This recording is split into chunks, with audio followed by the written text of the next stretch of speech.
અમદાવાદમાં આઈપીએલની 9 મેચ દરમિયાન ટ્રાફિક જામ અને પાર્કિંગની સમસ્યામાંથી મુક્તિ મળે એ માટે મોટા ભાગના લોકોએ મેટ્રોનો જ ઉપયોગ કર્યો. અમદાવાદમાં આઈપીએલની 9 મેચ દરમિયાન મેટ્રોને 15 લાખથી વધુ લોકોએ મુસાફરી કરી હતી. એટલું જ નહીં, અમદાવાદ મેટ્રોને માત્ર 9 દિવસમાં 2 કરોડથી વધુની આવક પણ થઈ છે. આઈપીએલ મેટ્રોને ફળી છે એમાં કોઈ બેમત નથી.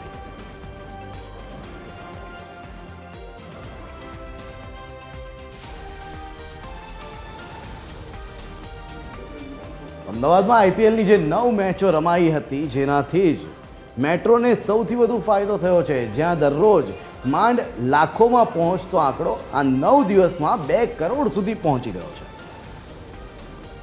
9 મેચોમાં મેટ્રોને 2 કરોડથી વધુની આવક થઈ ગઈ છે. અમદાવાદમાં આઈપીએલની જે 9 મેચ રમાઈ હતી એને લઈને આંકડા પણ સામે આવ્યા છે, જેમાં 25 માર્ચે 21.74 લાખની આવક થઈ હતી.